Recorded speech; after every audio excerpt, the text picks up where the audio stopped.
This is what Darwinian explanations totally miss. It's one thing to explain how it looks. It's another thing for it to actually work. All right, and that's what we'll get into. But that's what our book talks about.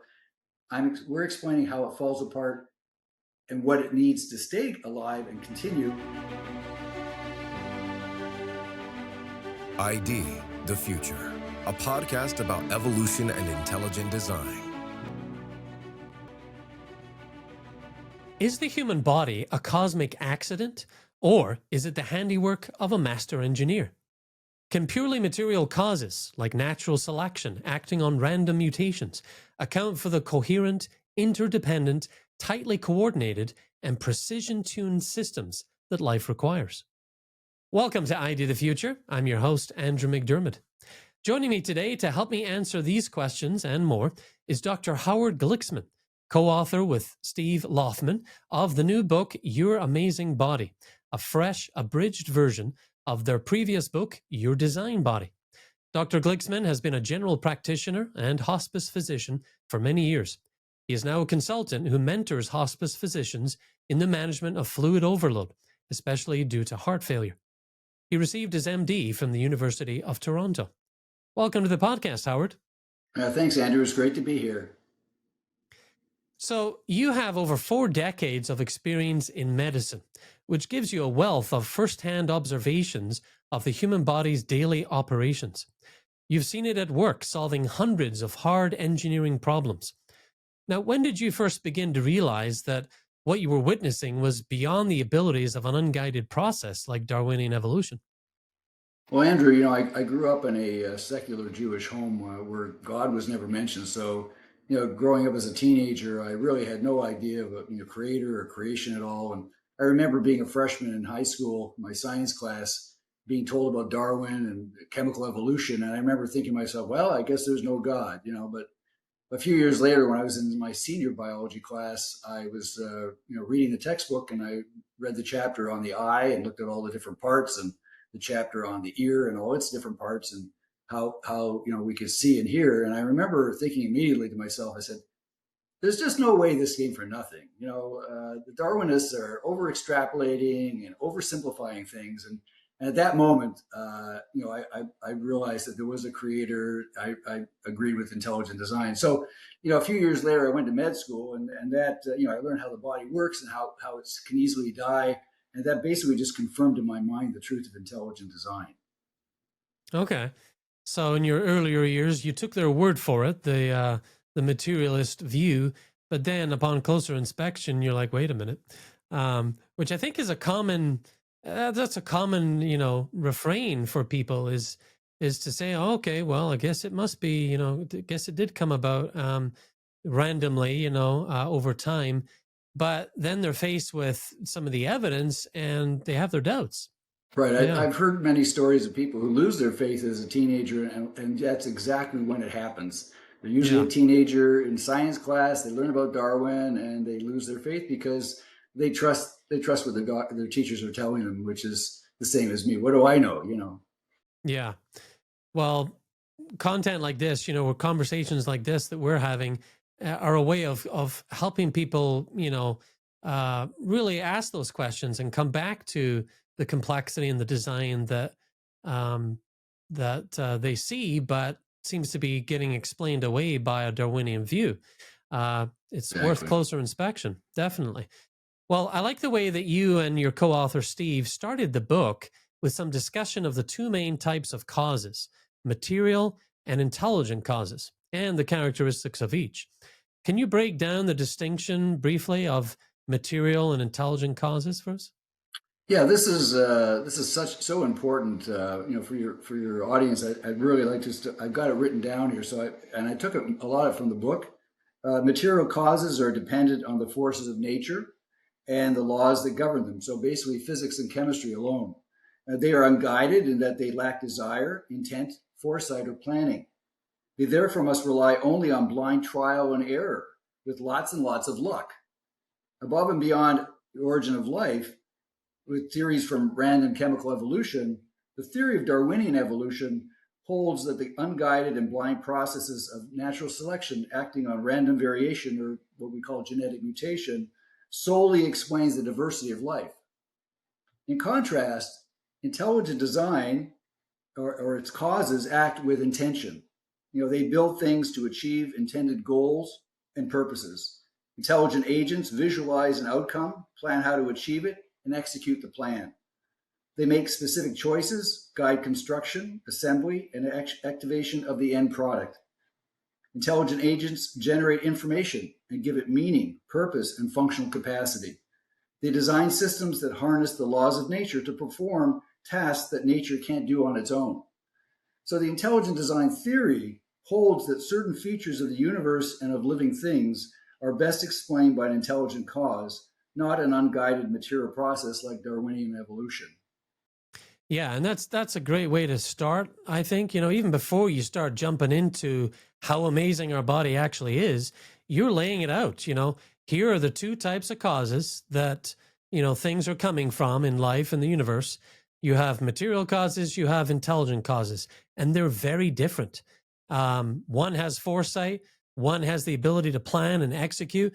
The other is just moving blindly, not to say that it doesn't exist in some limited form, but is it capable of what we're about to talk about? Anyway, I thought that was a great way to open up this new abridged version of your work with Steve. Now, one of the problems you have with Darwinism is that you say it only talks about how life looks and not how it actually works within the laws of nature to survive. Now, what do you mean by this, and how does it relate to why you started writing about intelligent design over 20 years ago? Yeah, from my experience, Andrew, Darwinism is mostly, as I described, descriptive. It talks about how life looks, and but to survive within nature, the body has to have functional capacity and control, right? So I'm going to give you a couple of examples. This first one is really what got me started writing. I became aware of intelligent design about 25 years ago. A friend of mine, actually a medical colleague, invited me to a talk by Charles Thaxton at the C.S. Lewis Society in Clearwater. And I was amazed that people, that scientists were writing about this and working on that. And I bought his book, and I bought Darwin's Black Box by Michael Behe. And a couple of years after that, a couple of years after that, my son had just got married, and he was in Kansas, and I was talking to his new brother-in-law, and there had been a controversy about the teaching of Darwin in science in Kansas at that time. And we got talking about that, and also talking about the fact that he had a couple of relatives who were physical anthropologists. As he put it, they sort of dig up bones and talk about evolution of man from that. And I remember reflecting on that. I thought, you got to be kidding me. We're still using gross anatomy. We're looking at bones and just look at the bones themselves without any other information to try to decide about human evolution. I mean, to me, it was like thinking, well, how did the plane, where did the plane come from? Just by looking at the cockpit and the fuselage and the wings and the tail section without considering things like modern metallurgy, electronics, jet propulsion, and aerodynamics, everything of aeronautical engineering. And so, I just thought that it seemed so inappropriate to be thinking because I knew about bones at a much deeper level.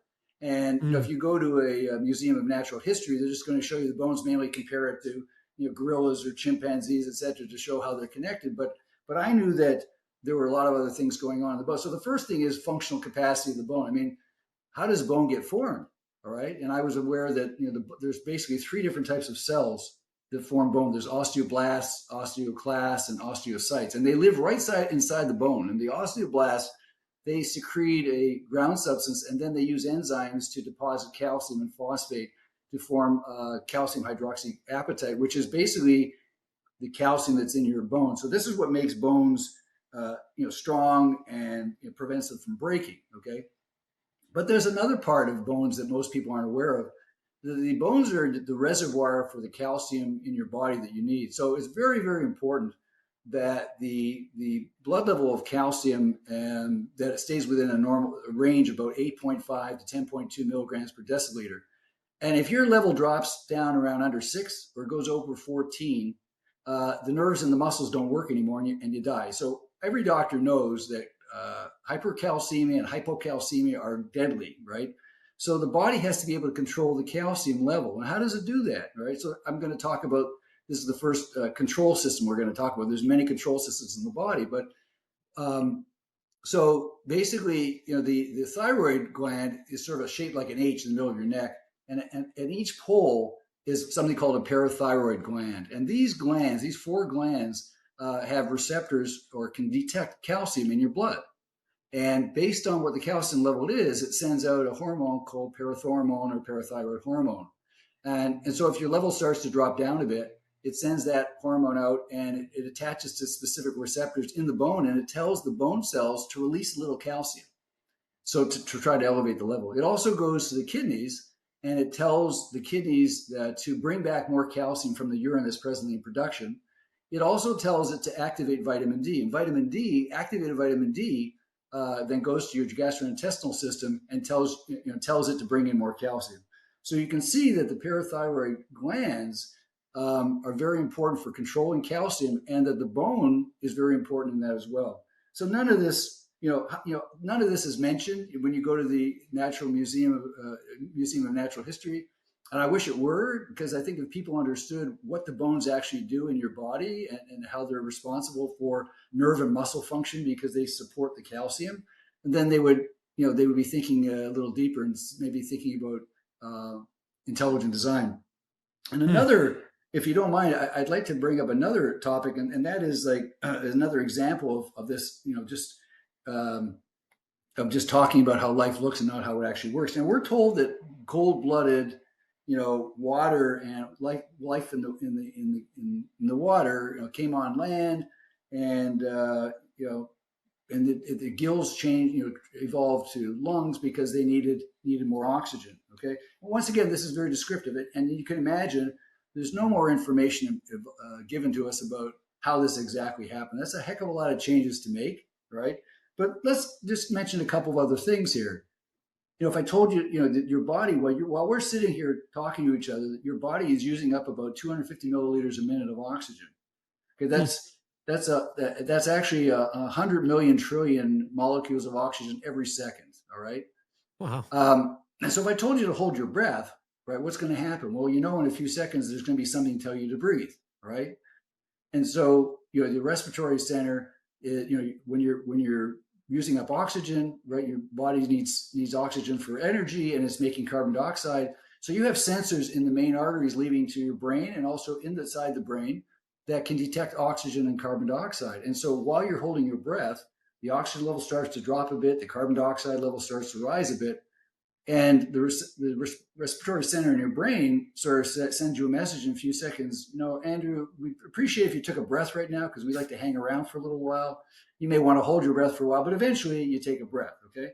So if you compare that to besides forming the lungs, but we're talking about the cold-blooded animals in the water. Okay.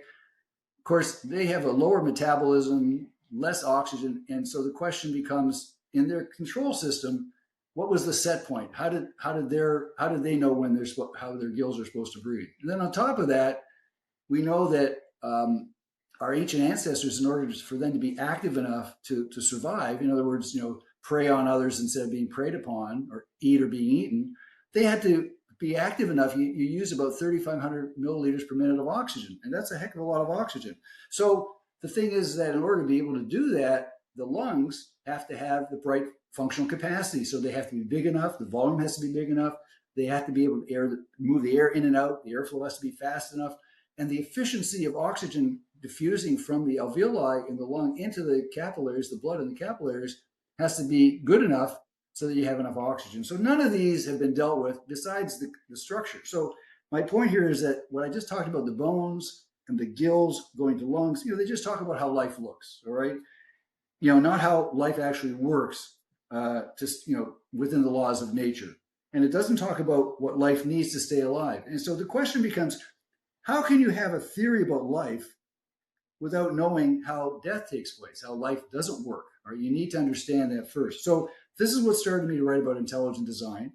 I wanted people to know how life actually works and why it dies. And I want them for them to be able to ask better questions and to decide for themselves if neo-Darwinism made sense. Yeah, very interesting. Yeah, I mean, there's layers of interdependencies, subsystems upon subsystems, that feed into larger systems. It's not, as you say, just how things look.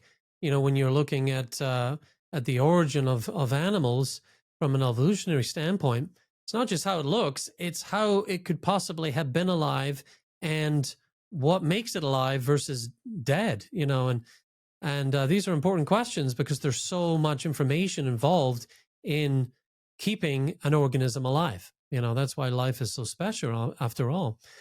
Well, I wanted to ask you how you and, your co-author, Steve Loffman, how you guys came together. You have different backgrounds, but you had a similar desire to tease out the arguments for intelligent design. How did you manage to come together and write these books?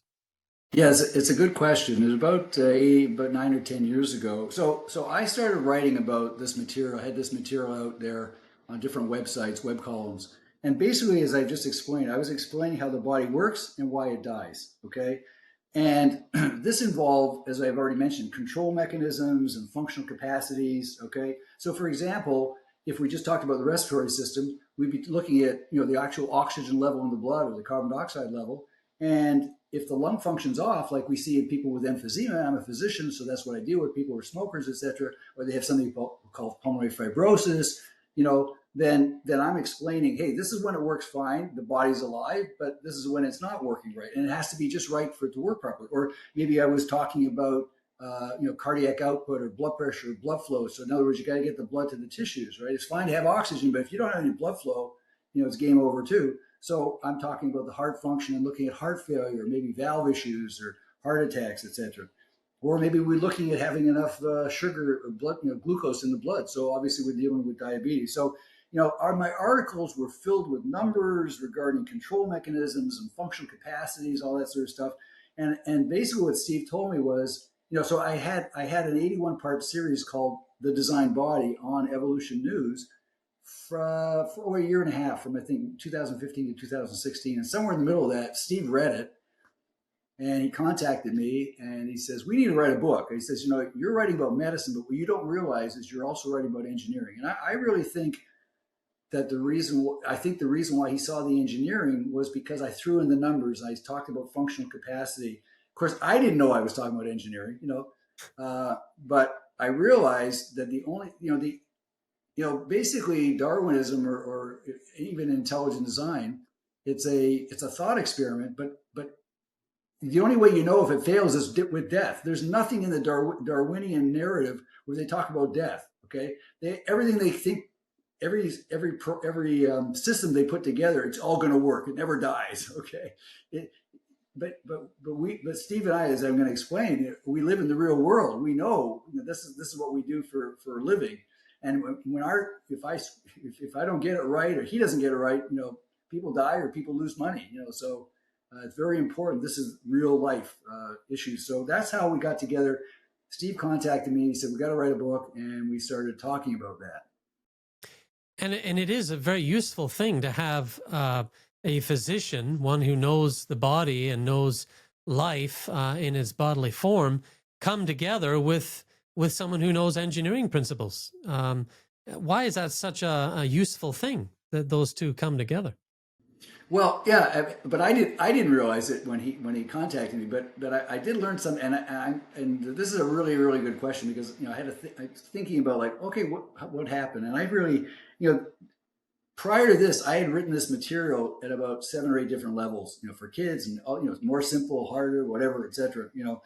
And then when we got together, I thought, oh, this is pretty easy. I've written this so many times, I'll just write it again, okay, and. But we had to figure out, well, where are we going to fit the engineering principles in? And I think 2 things that happened in our relationship and our interaction, which really brought home to me engineering. I've learned so much from Steve. But these are the 2 things I resisted intensely. I wouldn't, he kept telling me to do this and I wouldn't do it, all right? Remember, I'm a general practitioner, I'm a hospice doctor. So I've been dealing with all medical stuff. But the 2 things that he wanted me to write about, I didn't want to write about because I'd never written about it before. One was connective tissue. All right. So what's that? Well, multicellular organism, you have the intracellular space. So everything that's in your cells. And by the way, Most of the discussion you see about evolution or even intelligent design is intracellular.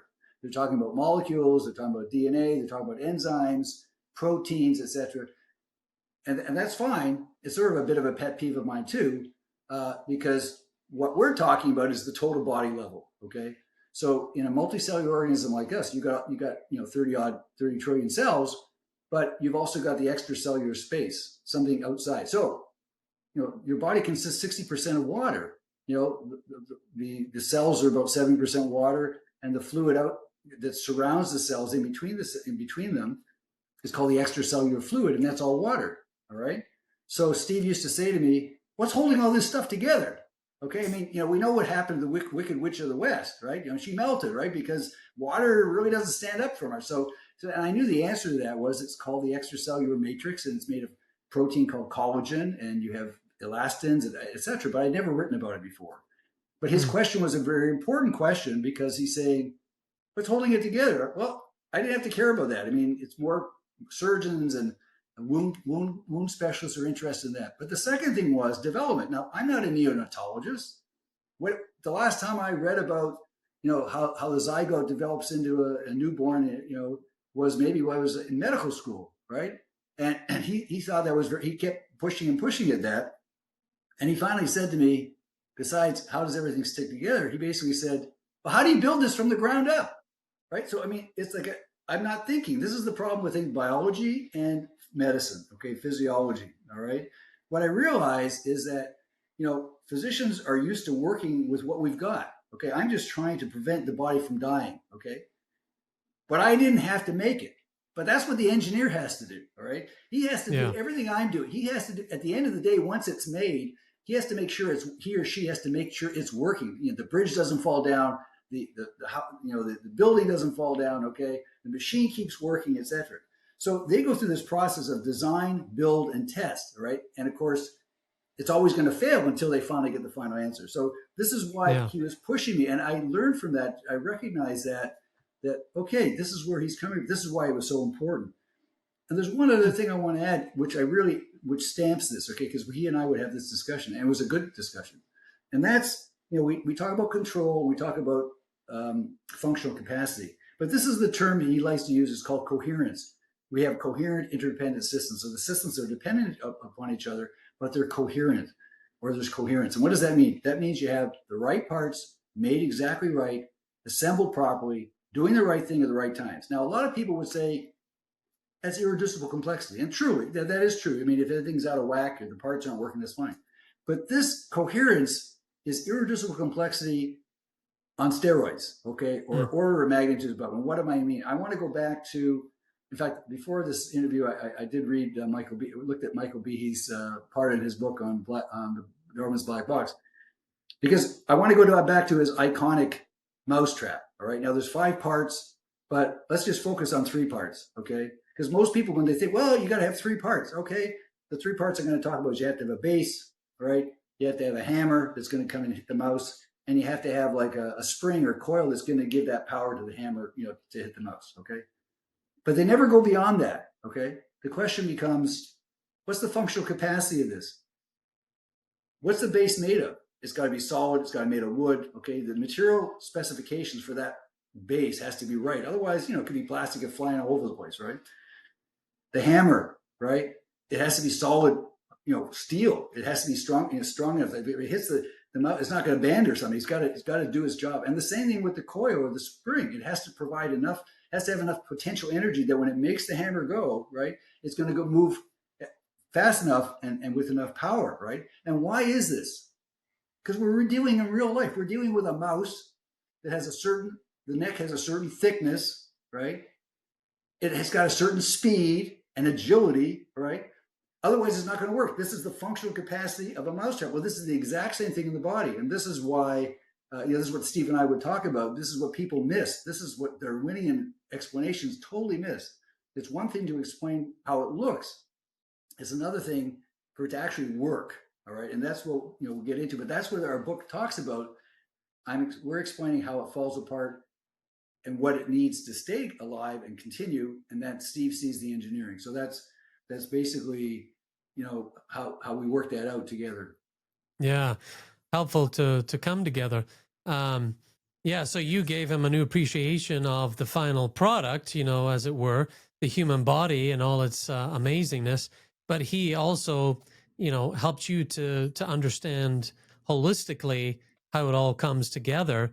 So a very fruitful partnership, I would say. That was Dr. Howard Glicksman discussing arguments from his new book, Your Amazing Body, co-authored with Steve Loffman.